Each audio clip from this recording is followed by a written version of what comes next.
இன்றைய புனிதர்கள் அறிவோம். ஜனவரி 26. புனிதர்கள் தீமோத்தேயு, தீத்து. பவுலின் உடன் உழைப்பாளர்களும் அன்பு பிள்ளைகளும் எபேசு மற்றும் கிரேத்து நகரங்களின் ஆயர்களாகவும் விளங்கிய தீமோத்தேயு மற்றும் தீத்து.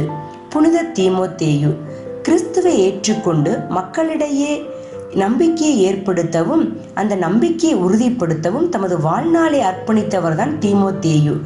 கிறிஸ்தவ சமுதாயத்தின் முதல் நூற்றாண்டில் வாழ்ந்து கிபி 97 இறந்த ஆயரும் புனிதரும் ஆவார்.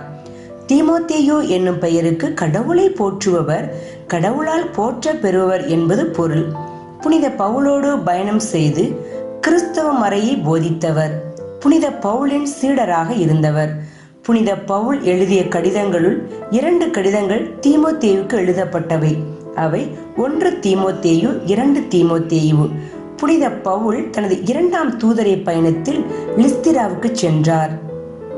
லிஸ்திராவில் தீமோத்தேயு என்னும் பெயருள்ள சீடர் ஒருவர் இருந்தார். அவருடைய தாய் ஆண்டவரிடம் நம்பிக்கை கொண்ட ஒரு யூத பெண், தந்தையோ கிரேக்கர். தீமோத்தேயு லிஸ்திராவிலும் இக்கோனியாவிலும் உள்ள சகோதரர்களிடையே நற்சான்று பெற்றவராக விளங்கினார். தீமோத்தேயு தம் பாட்டி லோரியிடமிருந்து மறைக்கல்வி கற்றவர். பவுல் தீமோத்தேயுவை என் அன்பார்ந்த பிள்ளை என்று அழைத்து, ஆண்டவருடன் இணைந்து வாழும் இவர் நம்பிக்கைக்குரியவர் என்று 1 கொரிந்தியர் 4ஆம் அதிகாரம் 17 குறிப்பிடுகிறார். மேலும் பவுல் தீமோத்தேயு குறித்து விசுவாச அடிப்படையில் என் உண்மையான பிள்ளை என்று 1 தீமோத்தேயு 1ஆம் அதிகாரம் இறை வார்த்தை 1லும், மீண்டுமாக என் அன்பார்ந்த பிள்ளை என்று 2 தீமோத்தேயு 1:1 குறிப்பிட்டுள்ளார். தீமோத்தேயு பவுலோடு சேர்ந்து தூதுரை பயணங்களை மேற்கொண்டார். யூத மக்கள் அவரை ஏற்றுக்கொள்ள வேண்டும் என்றால் அவர் விருத்த சேதனம் செய்து கொள்ள வேண்டும் என்று உணர்ந்த பவுல் தீமோத்தேயுவை யூத முறைப்படி விருத்த சேதனம் செய்யுமாறு கேட்டுக்கொண்டார். அவரும் பவுலின் கருத்தை அறிந்து விருத்த சேதனம் செய்து கொண்டார். பிறகு தீமோத்தேயு திருப்பணியில் அமர்த்தப்பட்டார். பவுலோடு இணைந்து பிரிக்கியா, கலாத்தியா, மீசியா, துரோவா, பிலிப்பி, பெரோயா, கொரிந்து ஆகிய இடங்களில் நற்செய்தியை அறிவித்தார்.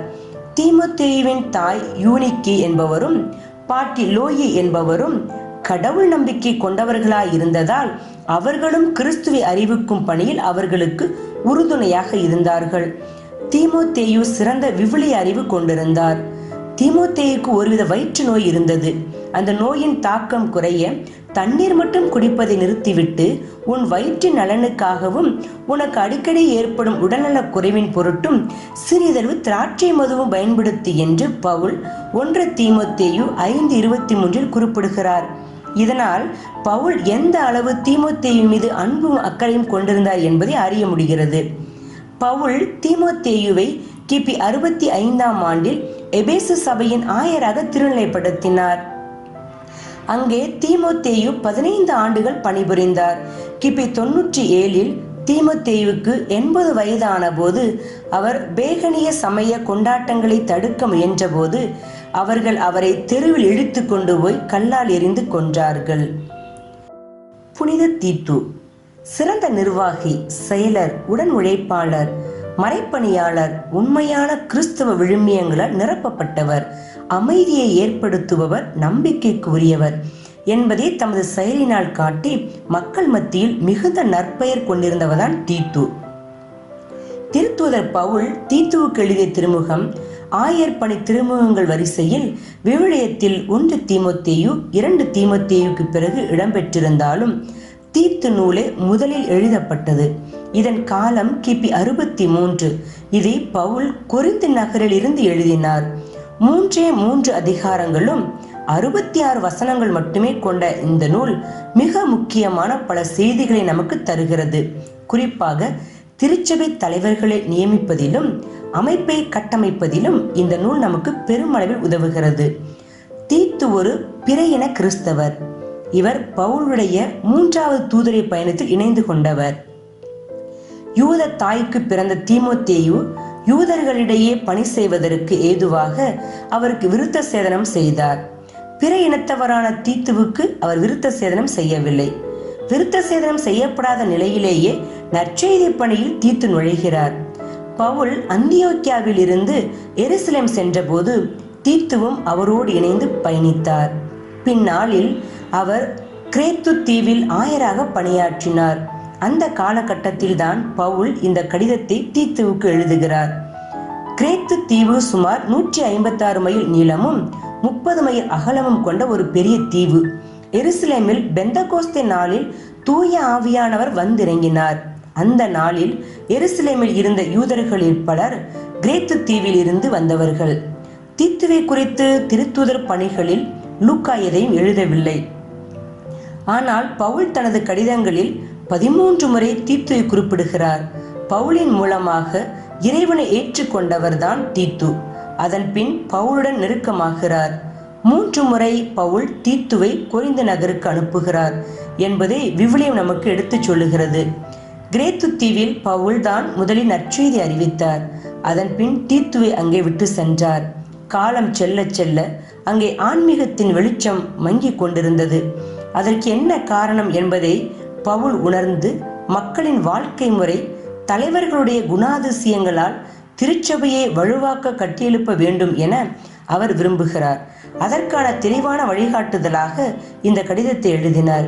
குறிப்பாக எப்படி சாட்சியுள்ள வாழ்க்கை வாழ்வது, எப்படி திருச்சபையை புனிதமாய் காத்துக்கொள்வது, எப்படி போலி போதனைகளை எதிர்ப்பது, நல்ல செயல்களை செய்வதன் தேவை என்ன, உண்மையை போதிப்பதன் தேவை என்ன, திருச்சபை தலைவர்களை தேர்வு செய்வது எப்படி, திருச்சபையை கட்டுக்கோப்பாய் வழிநடத்துவது எப்படி என பல்வேறு விஷயங்களை தீத்து திருமுகம் மூலமாக பவுல் விளக்குகிறார். திருச்சபை தலைவர்கள் பாலியல் ஒழுக்கம் கொண்டவர்களாகவும் பிறருடைய நன்மதிப்பை பெற்றவர்களாகவும் இருக்க வேண்டும். அவர்களிடம் அகந்தை, சுயநலம், முன்கோபம், குடிவெறி, வன்முறை போன்றவை இருக்கக்கூடாது. விருந்தோம்பல், நன்மையில் நாட்டம், கட்டுப்பாடு, நேர்மை, அர்ப்பணம், தன்னடக்கம் போன்றவை இருக்க வேண்டும். வயது முதிர்ந்தவர்கள் சரியான பாதையில் நடந்தால்தான் இளம் வயதினர் சரியான பாதையில் நடப்பார்கள். போதனைகளை அல்ல, வாழ்க்கையை பார்த்தே மக்கள் தங்களை சரி செய்து கொள்வார்கள். மறுவாழ்விற்கான எதிர்நோக்கும் 2ஆம் வருகைக்காய் காத்திருக்கும் நமது நம்பிக்கையையும் இந்த கடிதம் வலுவூட்டுகிறது. நாம் உலகின் சிற்றின்பங்களை வெறுத்து இறைவனை பற்றி கொள்ள நமக்கு இறையருள் தரப்பட்டிருக்கிறது. நம்மை நெறிகேடுகளிலிருந்து மீட்பவர் இறைவனே. நாம் கட்டுப்பாடுடனும் இறைப்பற்றுடனும் நேர்மையுடனும் வாழ்வது இறைவனின் வருகையில் நம்மை இணைத்துக் கொள்வதற்காக என்கிறார் பவுல். மக்கள் தீய நாட்டங்களில் இருந்தால் அவர்களை பழித்துரைக்க வேண்டாம். காரணம், நாமும் ஒரு காலத்தில் தீய வழிகளில் நடந்தவர்கள்தான். இப்போது நம்ம இறைவன் அவர் இரக்கத்தின் மூலமாக மீண்டும் புதுப்பித்திருக்கிறார். எனவே பிறரும் மனமாறி இறைவனை நெருங்க வேண்டும் என்னும் சிந்தனை இருக்க வேண்டுமே தவிர அவர்களை பழிக்கும் மனநிலை இருக்கக்கூடாது என்கிறார் பவுல். கிரேத்து தீவில் நீண்ட காலம் பணியாற்றிய தீத்து கிபி 96 இறந்தார். இவரது விழாவை ஜனவரி 26ஆம் நாளில் திரு அவை சிறப்பிக்கிறது. புனிதரிடமிருந்து கற்போம். வழிநடத்தும் பொறுப்பில் உள்ளவர்கள் தங்களது பணி பொறுப்பை உணர்ந்து மக்களை அன்போடும் அக்கறையோடும் வழிநடத்துவோம்.